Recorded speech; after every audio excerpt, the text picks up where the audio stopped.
Welcome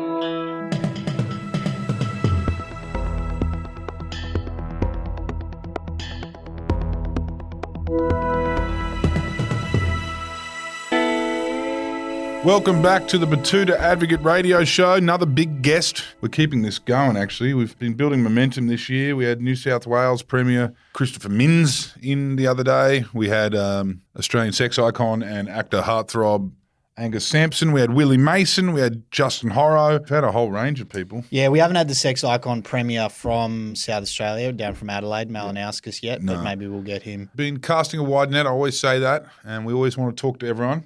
We've previously spoken to the Queensland opposition leader, Mr. Crisafulli, and today we are speaking to the current Queensland Premier, Stephen Miles. Thank you for joining us. G'day, thanks for having me. Now you're joined with, for the listeners, it's myself, Clancy Overall, and Wendell Hussey here, talking to the Premier, who was kind enough to give us this amount of time because there's a lot going on in Queensland, Greater Queensland. A lot of things that I guess would be demanding your attention right now. How far off are you from an election? I think it's about 197 days or something, so it's not too far away. Do you feel like you've got a lot of things you need to sort out before then? I do, yeah. So I've been in the job about 4 months now. I'm trying to work through all of the concerns Queenslanders have raised with me and then set out a vision for the future come the election. Now, we don't get to see too much of premiers out here in the corner of the Channel Country. So I want to start off with one of the big issues, one thing that I've noticed. Just mentioned a couple of premiers there, Clancy. We've got the typically good-looking, lean, tall AFL kind of build of Peter Malinauskas. Mm-hmm. We spoke to Chris Minns, Premier of New South Wales, Newcastle, Sydney and Wollongong. He's got more of that like nice hair, maybe a centre forward on a local footballing team. His aesthetic is 2 years sober. That's what he looks like. Yeah, with the hair and everything. He's more of like a footballer. I'd say with Stephen, it's a bit more of a kind of quintessential Queenslander look. Like you look like you could pack into the second row of the Broncos there. And if anyone's seen your Instagram, it's probably fair to say the biggest pipes we've seen at a premier level around Australia. Bench press, what do you do on that? Oh, bench. About 75. Oh, okay. What are we talking, the 3 sets of 10 there, or that's not the 1 rep max? 4 sets of 8, maybe. Oh, okay. That's very impressive. I do want to know about your health routine. Obviously, you're traveling around. You've got a young family. There's a lot of stuff going on. How do you stay fit and healthy? Because you obviously look like you have a kind of a healthy balance in life there. Well, I'm not ripped like Mally, as you say, and I'm certainly not 2 years sober like Minzy, but look, I just try to get to the gym as much as whenever I can. You know, it's important to stay healthy. It's also good for my mental health. You know, there's a lot. Who's the most stacked in Queensland Parliament? Would it be that Catter bloke, Danny Aletto? What's his name? Demetto. Demetto is for his size. He's a little bloke with big muscles. De Brenny, our energy minister, I reckon, is. In fact, Demetto calls Mick arms for legs. Okay. Arms for legs. Arms for legs. Well, it's good to know there's some rapport between the parties. Now, we end up in the gym together every now and then. Yeah, of course, yes. You occasionally spot for a Catter Australia Party MP. Yep. Now, I want to ask, first and foremost, where did you grow up? What kind of Queenslander are we talking about? Because there's a few types. Outer northern suburbs. So a suburb called Petrie, pretty typical outer suburban working class place with a train station and a Woolies and a fire station, not a lot else. I do know Petrie, and then you can kind of keep travelling up there and you end up in the Daybros and the bush, right? Yeah, it's on the way to Caboolture. Yep. So that would technically put you in Dutton country. What happened there? What was different in your life to the federal opposition leader? Yeah, it's funny. Dutton and I went to the same school. He's a bit older than me, and we do end up at events and stuff together because it's the same kind of community. We obviously had different upbringings and chose different directions. At one stage, we agreed on something. We were working together on it, and Peter said to me, now, Stephen, we're going to have to find enough things to still disagree on for our supporters. And I said, mate, I don't think that's going to be a problem. Was that the Redcliffe Dolphins bid? Was that the one thing you agreed on? That was the one thing we agreed on. We did a joint press conference. I've seen that photograph. Now, I do want to ask you, do you support the Dolphins or the Bronx? Oh, it was really tough. I mean, the Dolphins were my QRL team, and I supported the bid, but After 20 years membership at the Broncos, they're still my number one team. The Dolphins have stolen my eldest though. Sam backs the Dolphins now, and he won't even come with me to Broncos games. So that's been a bit hard. I think a lot of families are going through that right now. It's a rock and a hard place that you've put us in, Premier. Now, I want to ask, but what did you do before politics? That's another. We're going to ask the basic questions here because, look, you are 4 months into the role. We remember you as health minister. You got a lot of airtime there, as did every poor bugger that was in that role in every state throughout the pandemic. Brad Hazard, that's another name I never needed to know, except for the pandemic ingrained it into my brain. What did you do before politics, before you ended up in the Queensland Labor Party and indeed in the role of Premier? Well, before I was health minister, I was the environment minister. But before I was elected, I'd spent a bunch of time around politics because I'd really decided that was where I could make the biggest difference. So trade unions and staffer roles, that kind of thing. Before that, like most people, I worked a bunch of jobs, cafes and stacking shelves at my local Woolies. And for a while, I worked at the Transinfo call centre. When you ring before the internet, you'd ring and find out when to catch the bus. That was I like that job. Yeah, well, that's when your kid doesn't come home from school on time because he's smoking bongs in Musgrave Park. That's the phone number you call, and we end up with the future Premier on the other end.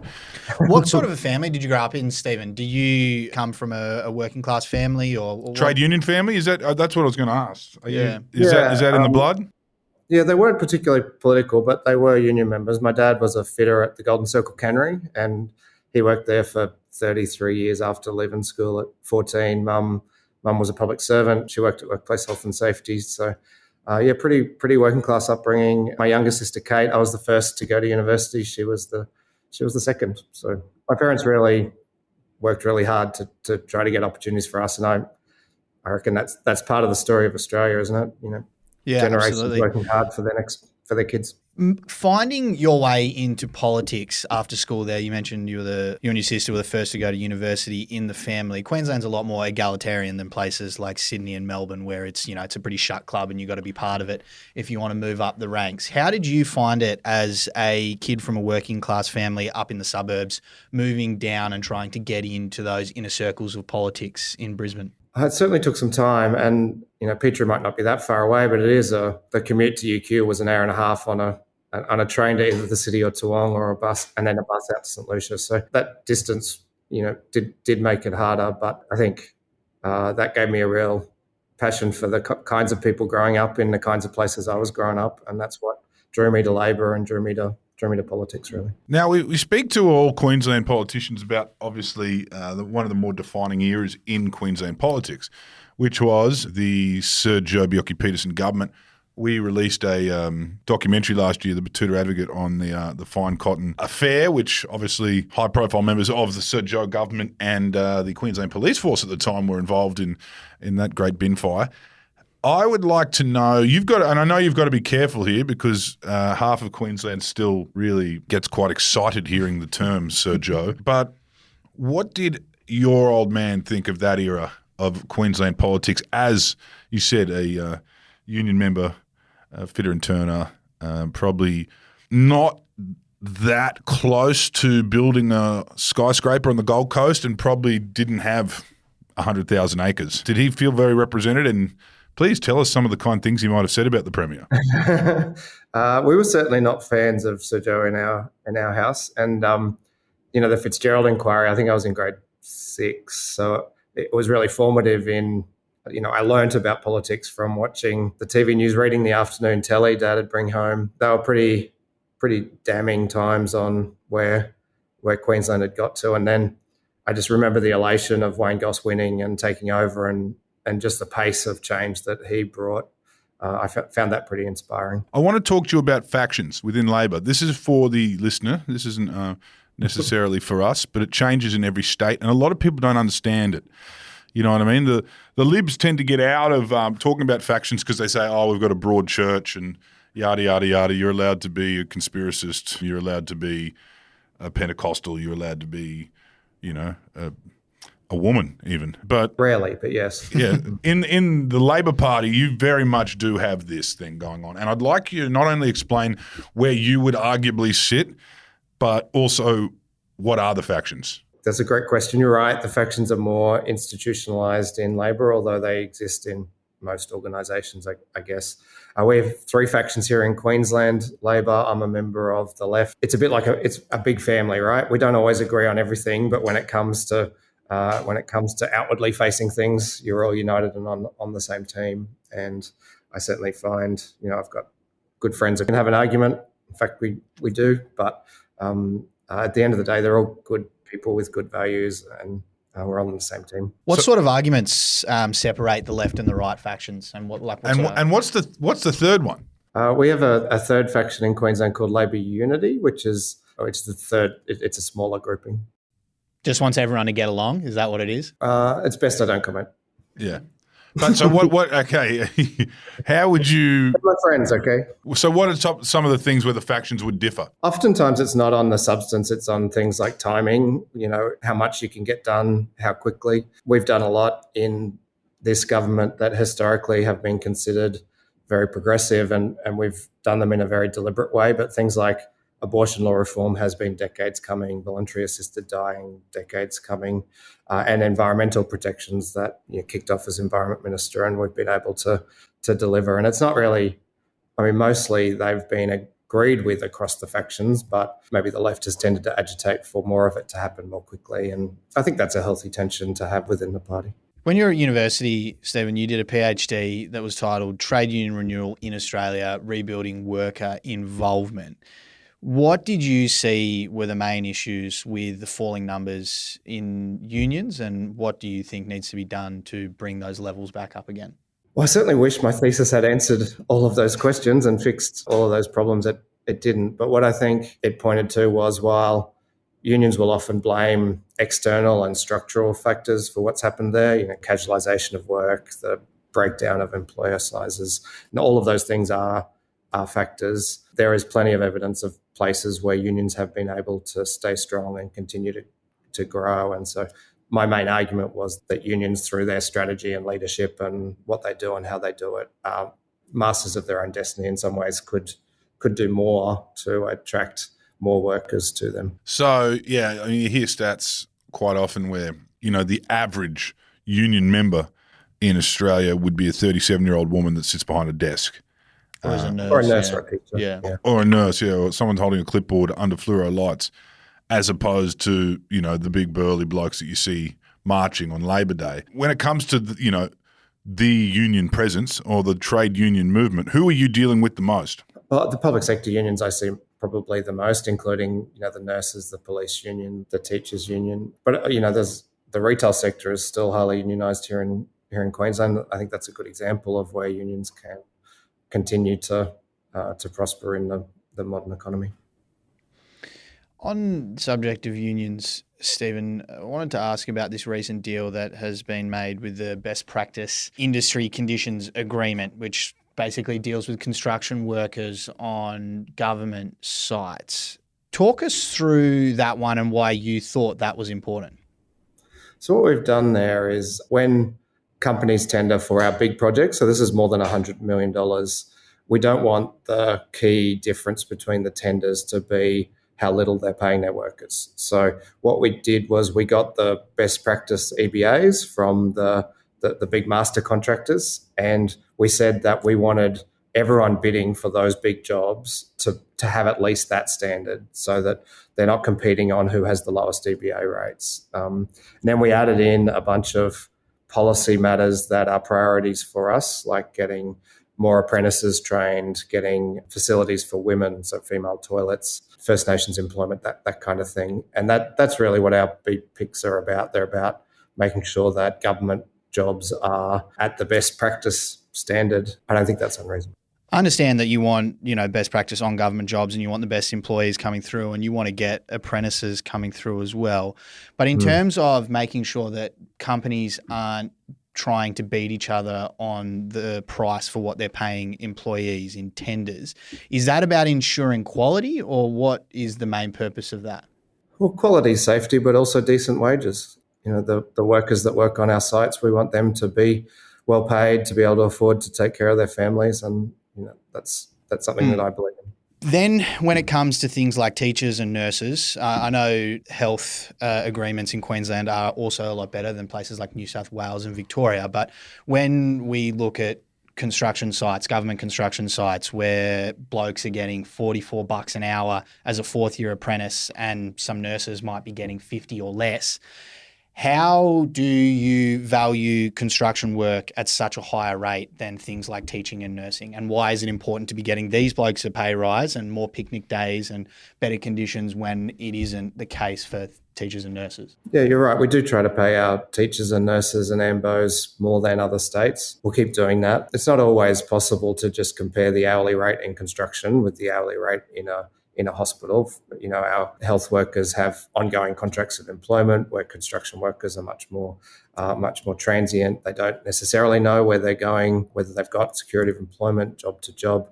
We do need to attract people to those industries too. So I know, there's plenty of sensational headlines to be made out of those conditions, but they are broadly the EBA conditions that you'd get on other construction work sites where they were being delivered by EBA companies. And what we know is that they're not just well paid, but they're safer workplaces. They're more apprentices, more trainees, more of the kinds of things that we want our projects to deliver.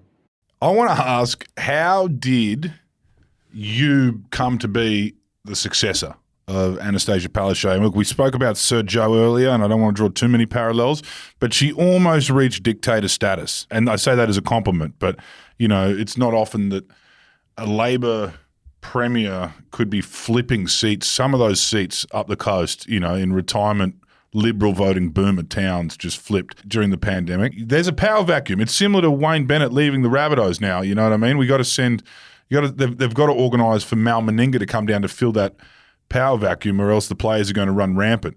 How did you come to be the successor? And are you a Mal Meninga or are you a Jason Demetriou?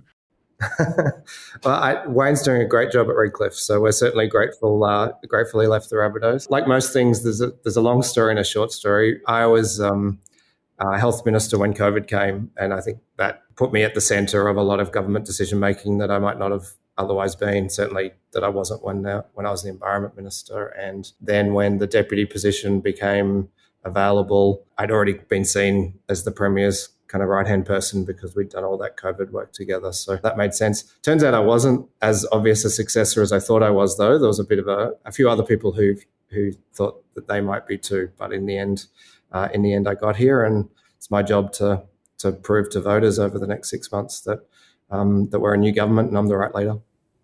So we go to the polls in end of October there. It does seem like COVID's kind of in the rearview mirror now. We can't slam the border shut on the filthy southerners and demonise them and tear up contracts for hotel quarantine that rile up the likes of Brad Hazard and get all of the Queenslanders feeling good about themselves. What are the battleground issues leading into this election, in your opinion? I get along really well with Brad. That's when I became Premier, he said that was the only thing he disagreed with me on. So I thought that wasn't bad for a Labor health minister versus a Liberal one. You're right, COVID isn't going to be an issue this election, but healthcare certainly is, and that's consistently one of the most important things for Queenslanders. I know that cost of living is what people are most concerned about. It's not necessarily something state governments can do a lot about. A lot of it is global factors and inflation and what the Australian government does, but we'll do what we can on that front. Housing, as you know, just these growing pains of the sheer number of people moving here makes it hard to build enough houses. So housing will be a focus. Education, community safety. I know we need to do more on community safety. So I think they're probably the top issues going into the election. Can you tell me what's going on with the kids? Look, I don't want to buy into sensationalism either. But you are hearing horror stories, right? And some would argue, some who want to get torn to shreds, and the Betoota Advocate are happy to be that person, some would argue that maybe the kids are a little bit fucked up after COVID. Kids that probably were in violent households had to spend a lot more time in violent households during COVID. Schooling, education was disrupted. We wanted to believe that every single kid had an iPad at home and they could continue their learning through that, but that wasn't the case. There's a whole range of things that happened. Communities kind of have suffered economically as a result of COVID. What do you see as the lead cause of this youth crime wave spike? I mean, it's got to be more than the fact that kids have figured out how to steal keyless cars. Yeah, I reckon there's something in that. So there's a generation of kids who had a couple of years where schools would have picked up a problem and found a way to help them, and that didn't happen because there wasn't that contact. There was also a lot of other services that weren't delivered during that period of time too, so that, services that in the past would have visited families at home couldn't for serious periods of time. And then you've got ice and alcohol. Not that long when we first started drug testing young people, about 20% were on ice, and now it's closer to or ice or another drug. Now it's closer to 100%, and that's a What do you big mean, factor. drug testing young offenders? Yeah. So it's close to 100% are taking hard drugs. Yeah, and I reckon if you looked at what their parents did, that's probably what their parents have done too. And it's pretty hard to imagine an upbringing like that. And then you layer in social media and just this trend of people boasting about beating people up or stealing cars online. And so it's kind of a whole heap of those kinds of social factors that have come together. What are your plans to tackle this? I know I've heard that Labor has been in discussions with the Qatar Australia MPs who have been banging this drum for years for bush relocations as opposed to prison. What are you talking? I know that the LNP are just saying remove detention as a last resort from the Youth Crime Act. They just bail not jail not bail basically is what they're saying. People will vote on that because that's what people are desperate in some of these towns.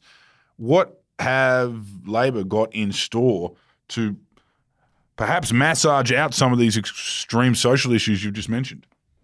Yeah, you're right. That's a good slogan, and oppositions can get by with good slogans. Governments need to do more than that, and so we have we're working on a whole comprehensive response. We've been trialling this new high visibility intensive policing, and it's proven really effective. So we're going to expand that. We're doing things like putting new helicopters in the air in Townsville to intercept stolen cars before they go on to commit other crimes. That's proven really effective. So we're going to look at where else we can do that. So really focusing in on what police can do to intervene as early as possible and prevent crime as soon as possible, as well as supporting victims and those intervention programs that I was talking about before, making sure schools and healthcare are doing their bit. That's a longer burn strategy, but we got to do both. We've got to deal with the current group and then make sure that we're not adding new young people to that group. Yeah, the immediate things that need to be put in place are completely understandable, and that's the remedy. But in terms of the prevention, you mentioned there that schools and the health system need to be equipped. Are we looking at more rehabilitation services for young people? Are we looking at doing things that are a bit more holistic in terms of addressing those societal inequities that are affecting these young kids? Yeah, more drug rehabilitation, better mental health services, more health services in schools. Most of these kids, their parents aren't going to harass a health service to get them an appointment. We need to get the health services to the schools. And then if you look even earlier, all these kids are born in our health services. They're born in Queensland health services. And I reckon the midwives can tell you each and every one that's going to struggle, each and every one that we should be putting extra services into. And, we're working on this strategy called Giving Queensland Kids the Best Start in Life, because if we can do that, we can give them a decent life and also stop them from ruining someone else's life. I want to preface this next question by saying it's not on the teachers, and I totally understand that. But in terms of the school system, they obviously bear the brunt of a lot of this, and they start seeing those kids through the formative years and starting to see the kids acting up. And what I've heard anecdotally from a lot of teachers is there is so much in terms of paperwork and policy that does at times prevent them from having honest conversations with kids and stepping in and trying to help the kids almost as a mentor and an adult in their life. Do you see that there are any particular issues with kind of too much policy and over-regulation of actual school systems in allowing teachers to better help these kids? Look, I have heard that feedback. Teachers have said that to me. The Teachers Union has said that to me. And we're looking right now at what we can do to alleviate that, because if these kids don't have a responsible adult in their life, and mostly they don't, then the teacher is the best chance we've got. You'd be astounded at the number of kids that get suspended in prep. 5-year-olds getting suspended. What chance has that kid got? And so longer term, health and education are the key. Of course, immediately we have to use the law and police and law enforcement to get on top of what's understandably a real concern for the community. I want to talk now about you and your dreams and your hopes. How excited are you for the 2032 Olympics? I'm going to say I was probably a bit more excited a couple of years ago than right now, but they tell me that's how these things always go, that there's the excitement when you get the rights, and then there's all of the conjecture and arguments about what venue, where, which sport, when, how to get there, and then it tips back up towards closer to the games, with maybe a little blip as we get into other games. So we've obviously got a games around the corner, and we'll all be celebrating what the Aussies achieve at both the Olympic and Paralympic Games. I'm still pretty excited. What it means for our state, we did some research in key Olympic markets, and it was something like 3 or 4% of people had heard of Brisbane. And come the Olympics, that'll be 80 or 90%. That's pretty huge for the city. If you're a business in the city, if you're selling your wares around the country, and I know some people in the region say, "What's in it for us?" But I think that also puts the whole state on the map. People who come here will come to visit the outback and the reef and the Daintree, and so there's lots of opportunities for the whole state. Well, it is a Queensland Olympics. I was just reading before that Country Bank Stadium are looking good to host the soccer. Or something like that. What I do want to ask is, again, Betoota advocates willing to be unpopular here, but once upon a time, there was a plan to have where James Packer's casino now stands in Barangaroo in Sydney. Once upon a time, that was supposed to be an entire sporting precinct from Darling Harbour into the ocean. They were going to have 2 stadiums, one that finished and sprawled over the actual harbour. That was going to be the whole setup. It was all going to be in town, walking distance from all of the major index train stations. Would have been great for football. In the years to come, it would have been a great little precinct. Now it's a giant casino that only rich high rollers from other countries can go to. Bob Carr, I think, was the premier at the time. At the last minute, changed it to the old Homebush Abattoir showgrounds and built the Olympics out there. Look, that went off without a hitch, yada, yada, yada. But to this day, sport suffers because it's a very hard place to get to from the west and the east of Sydney. For this reason, the Betoota Advocate formally endorses the Gabba precinct for a Brisbane Olympics. I'm already hearing that that's not the plan anymore. What are you up against there, and what are the alternatives? Yeah, so we looked really hard at the Gabba, and the first costing we got on that was just over $1 billion. That increased to $2.7 billion. It's a really difficult site. And then as we started to talk to AFL and cricket about what that meant for them for the 4 years of construction, they then wanted their own other dislocation stadiums. And so it ended up being that we'd have to build 3 new stadiums. That just wasn't very viable. I then got a independent committee to look at what the other options were and come up with something cheaper. And instead they came back with something more expensive, which really wasn't what I was after. Was there a lot of swearing in your office that day when the independent review came back? There was, yes. And it was a bit like turning up to a car dealer expecting to buy a BMW, deciding you can't afford it and asking for a Corolla, and them telling you had to have a Mercedes. We couldn't come at that. So we're still going to spend some money doing what we can at the Gabba, but it won't be a full knockdown rebuild like we'd planned. We do want to still get the connectivity.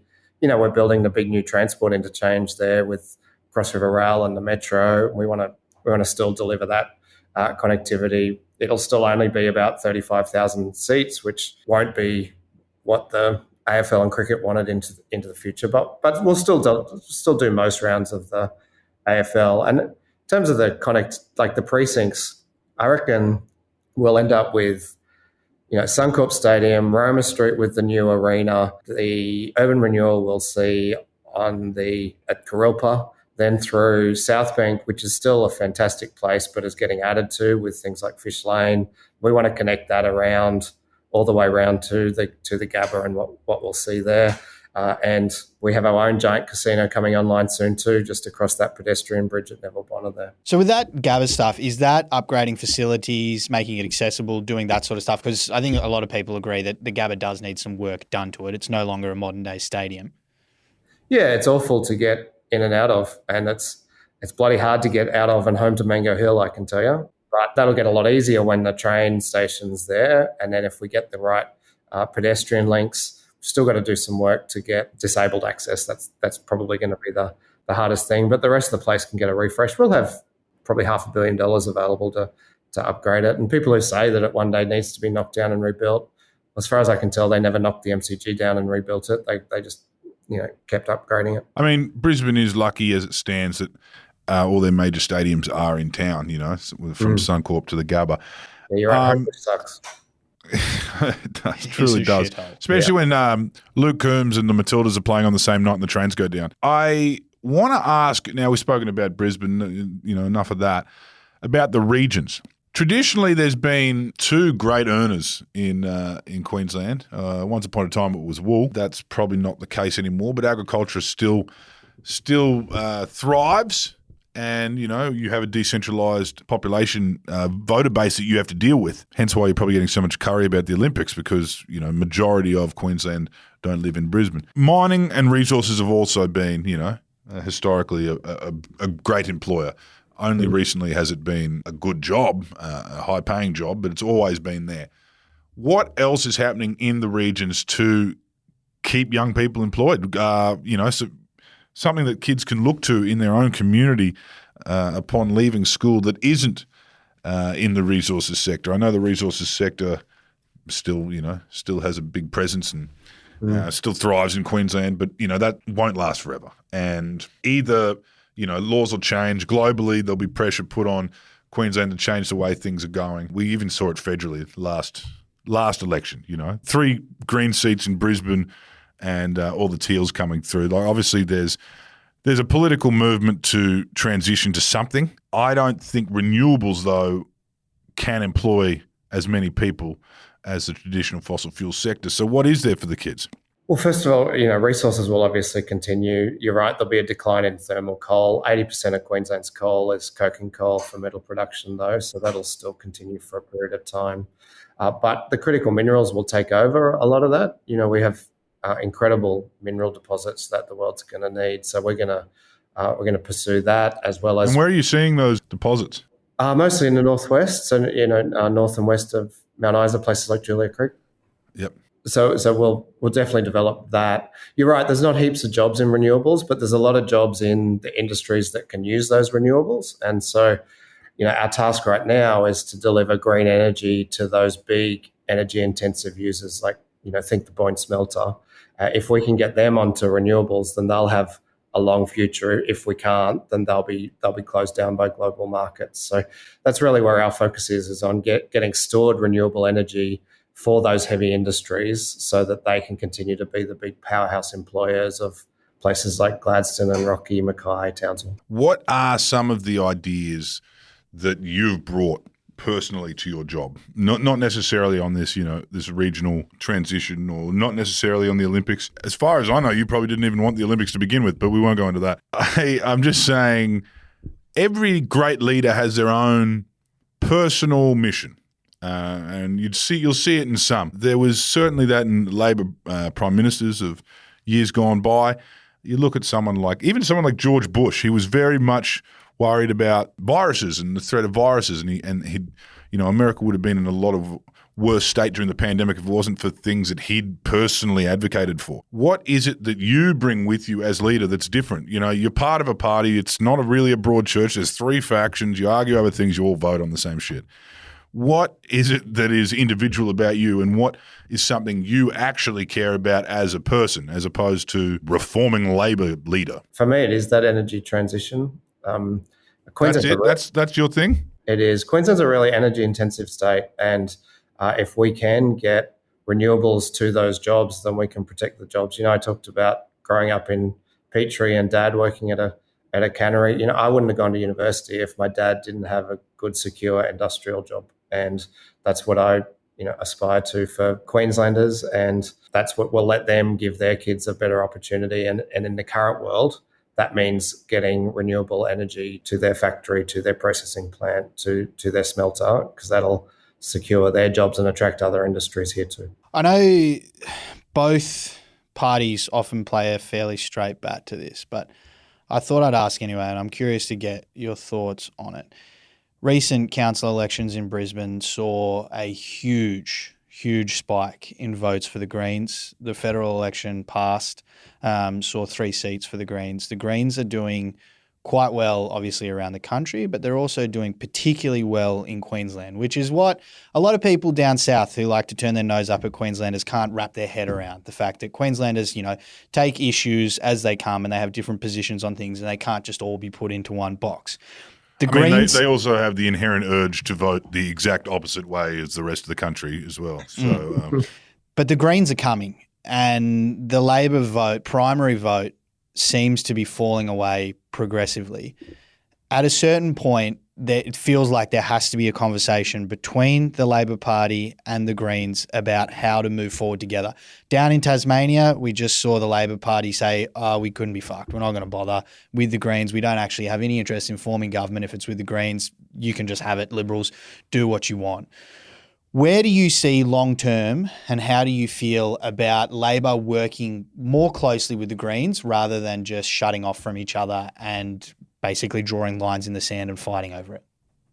Look, it's really hard. Labor, because we aspire to be in government, we need to represent people in the city, people in the suburbs, and people in the regions. You can't win government without holding seats in the regions, and the Greens don't have to care about that. And so they can take positions that are popular in the inner city but don't represent the views of regional Queenslanders or even people in the suburbs. And so that means we end up disagreeing on a lot of stuff. They can say very populist things and never have to worry about delivering on them. So I don't know what the answer is. I know the problem you're pointing to, but it's not getting closer to them. I think it has to be bridging. It has to be bridging that divide. It has to be talking to young people in the inner city about how their interests in housing are similar to the concerns people in regions have about housing, and how we need solutions that will appeal to both of them, not just pithy slogans that might be popular in the city. But those pithy slogans seem to have a lot of support because people look at it and, whether it's through rational views or not, they see some merit in those arguments. Talking about a representative democracy, sure, if Labor want to say they represent the regions much greater than the Greens do and the Greens are representing Brisbane, surely there can be some coming together as politicians and going, okay, what can we do to work together to actually achieve outcomes for people rather than just dismissing it? Because there are a significant number of people who vote for them.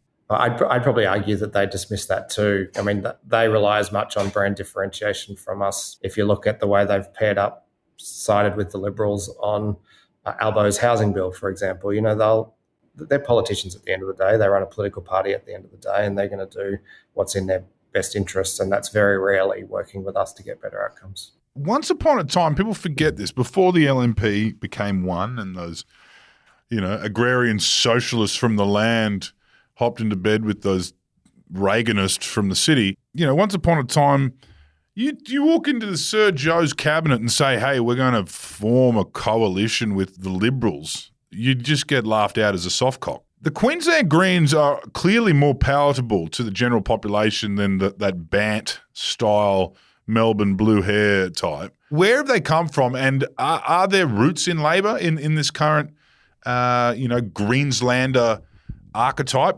which, by the way, I can see them all getting re-elected federally? Well, you're right. Some of them did come from Labor, and some of them are people who, in a different world would be Labor people. The difference for me is Labor aspires to be in government. We're a party that believes that the best way you make a difference for the people you want to represent is by being in government, not necessarily by protest. And so for me, that's a major different theory of change, and it's why the Greens don't appeal to me. They're not all like that, though. So Jono's pretty out there if you've had a look at him. Yes, familiar with Jono's story. Now, you said you don't have the luxury to just appeal to West End and Rosalie, but I want to ask: is there any universe in your lifetime or the next where Labor starts winning back the bush? Like, I'm talking rural, outback Queensland. Oh. Where do you think you lost them? Because you talk to anyone over the age of, 70, and they remember local Labor MPs. The last remnants is obviously the Katter, right? Like the Katter party, Bob Katter himself, are the last remnants of Bush Labor. Where do you think you lost them, and where do you think and can you ever get them back? You talked about the decline of wool a little while ago, and there's a lot less shearers than there used to be. So, the bush changed a lot. The split, I think, played a role there as well. And the Nationals were, at the time, good at moving into that space. It's hard now to think, I can't tell who killed who, the Liberals or the Nationals, because I can't see either of them in the LNP. But it's pretty hard to work out how to get back into those kinds of places. And you're right, we end up competing in the places where we did still exist. We end up competing with the Katters, places like Mount Isa. So we have a lot of seats in regional Queensland, though. We're a government in Cairns and Townsville and Mackay and Rockhampton and Gladstone and White Bay, and that's a pretty big part of the state. So what's the difference there? Who's voting for a Labor mayor and a far right LNP federal member? Well, we see a lot of that, don't we? In the regions, what you end up with is state seats that are in the city centre, and then federal seats that take in much more rural parts. But there are also seats that in the not too distant past we held, like Kevin 07 won Flynn and Herbert Leichhardt, seats that we can't seem to make inroads in. So also, we have that in the suburbs too. My seat, so we hold 9 seats in Moreton Bay, I think, and the federal Liberals hold the 3 federal seats, Longman, Dixon and Petrie. Yeah, so the mortgage belt is kind of the two-tiered voter. Have been, yeah. Well, we've had you for long enough. Thank you for answering as best you could. Just lastly, President Joe Biden has today revealed that he's kind of thinking about dropping charges against a proud North Queenslander by the name of Julian Assange. Albanese's previously kind of gently lent support to Assange. Where do you stand as a proud Queenslander? Look, I reckon it's gone on long enough, hasn't it? Sure, I get where they were coming from, where the Yanks were coming from at the time, but that's a long time ago. The bloke's been living in an embassy for years now. I'll let him come home. There you have it. Thank you for talking to us, Premier Stephen Miles. We'll maybe reach out closer to the election. Yeah, we'll hopefully speak to you before the election. I just did want to know, obviously you don't want to think about, the bad result or what might happen 26th of October. If it's a good result, what does it look like the next few days after that? Is it out to, Moreton Island or Stratty, bit of a holiday, or how does it go? Gutter bar? I do love the gutter bar, but I don't think I'll get there. Now, if we win, it'll be straight back to work. If we lose, I suspect my phone will stop ringing pretty quickly. Yeah. And then... we'll give you a call. Then you get a job on Sky News, or... We're kidding. All the best. Maybe we'll host a debate with you and Chris Foley. Yeah. Yeah. I love the podcast. Happy to come on whenever you'll have me. Thanks, mate. Thanks, you. Stephen. Appreciate it. All the best. Thank you. Have a great day.